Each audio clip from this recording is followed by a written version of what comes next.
Imagine sinking slowly into the dark ocean, descending into the pitch-black abyss of the Mariana Trench. Here, under millions of tons of water pressure, temperatures hover just above the freezing point of water.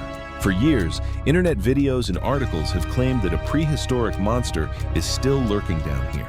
They tell stories of the giant Megalodon shark, suggesting it survived extinction by hiding in deep trenches. Welcome to Continent versus Ocean.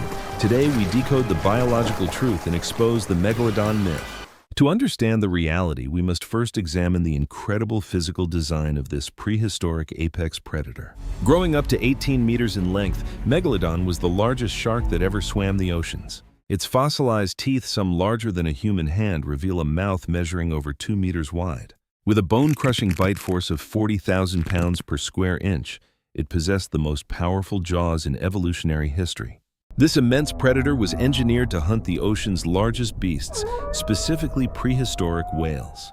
To sustain such a massive body, Megalodon required an enormous amount of daily food energy. A mature Megalodon needed to consume more than 1 ton of whale meat and fat every day. Because of this massive energy requirement, Megalodon was restricted to highly productive warm coastal waters.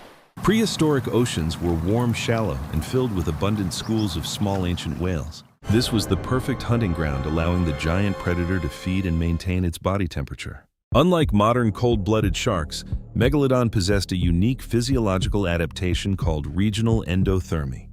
It could maintain a body temperature warmer than the surrounding water, boosting its muscle power. This semi-warm-blooded design gave it speed and agility, making it a highly effective hunter of whales.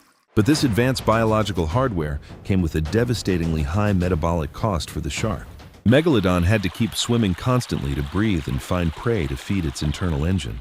Any drop in food availability or water temperature would threaten its complex survival balance. Then, approximately 3.6 million years ago, the global climate began to change dramatically. The Earth entered a period of cooling, marking the beginning of the Pleistocene ice ages. Glaciers expanded at the poles, and ocean currents shifted, cooling the global sea temperatures. For Megalodon, this temperature drop acted as a biological trap, closing its warm water hunting grounds. As the shallow coastal waters cooled, the warm zones where Megalodon lived began to shrink rapidly. The deep ocean trenches like Mariana became near-freezing deserts with temperatures around 2 degrees Celsius. For a mesothermic predator like Megalodon, surviving in such extreme cold is physiologically impossible. Its internal organs would fail, its muscles would stiffen, and it would freeze to death quickly. Furthermore, deep trenches are pitch-black deserts with almost no food to sustain a giant shark. The few creatures that live in the abyss are tiny, nutrient-poor, and completely insufficient for Megalodon. The idea of a 60-ton shark feeding on tiny deep-sea crabs is a biological joke, but the temperature drop was only the first blow to the king of the oceans. The second, more decisive blow came from the evolution and migration of its primary prey. As the oceans cooled, the prehistoric whales that Megalodon hunted faced their own survival challenges. Whales, being mammals, adapted to the cold water by developing thick layers of insulating blubber. This new insulation allowed them to migrate to the cold, nutrient-rich polar regions. The polar seas offered massive blooms of plankton, providing an endless food supply for the whales. But for the giant Megalodon, following its prey into these freezing polar waters was impossible. The extreme cold of the Arctic and Antarctic oceans was a barrier the shark could not cross. Megalodon was trapped in the shrinking bands of warm water near the equator, starving.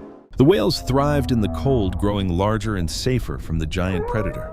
This separation of predator and prey broke the ecological chain that sustained Megalodon for millions of years. As if food shortage and cold temperatures were not enough, new competitors entered the arena. During this period of transition, a smaller, more efficient hunter emerged: the great white shark. Great whites were smaller, requiring far fewer calories to survive than the giant Megalodon.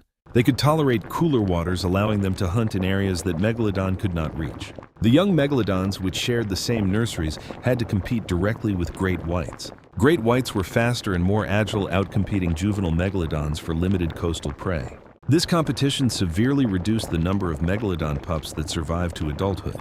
At the same time, another formidable predator was rising in the oceans: the killer whale. Ancestral orcas evolved high-speed team coordination, hunting in packs to target large marine mammals. While a single orca was no match for a Megalodon, a coordinated pod was extremely dangerous. Orcas hunted the same whales that Megalodon needed, further depleting the giant shark's food supply.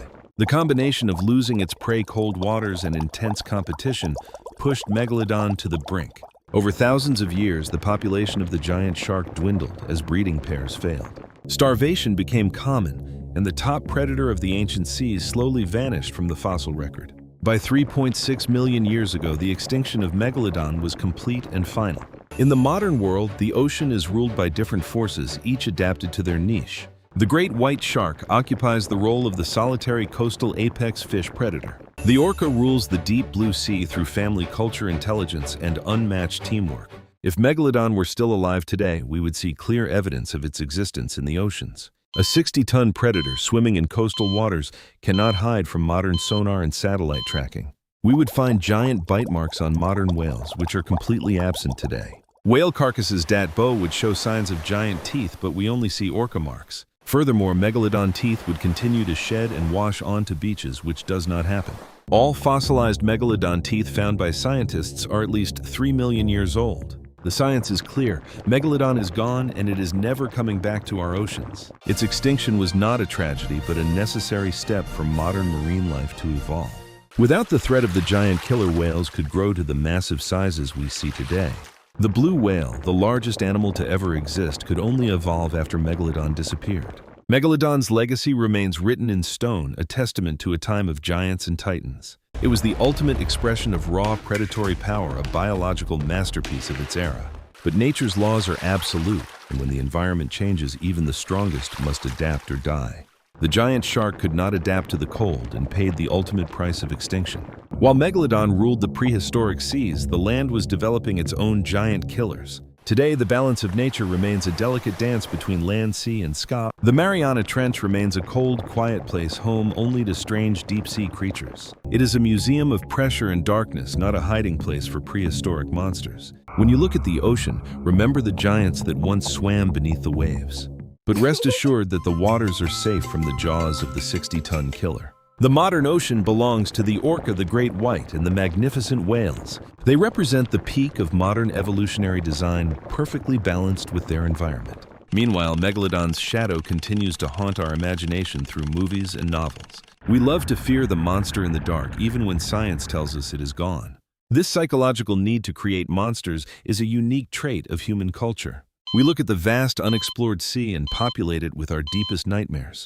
But the real monsters of the wild are often the ones we fail to protect. Conservation of modern apex predators like sharks and whales is our current responsibility. Losing them would disrupt the delicate balance of the ocean, leading to ecological collapse. Unlike Megalodon, whose end was natural, their threat comes directly from human activity. We must learn from the past to protect the rulers of the modern oceans. The story of Megalodon is a reminder of the power of nature and climate. Ultimately, even the most terrifying predator cannot survive when the world shifts beneath it. To discover why the Amazon's deadliest bird is mistaken for a monster, click this video now.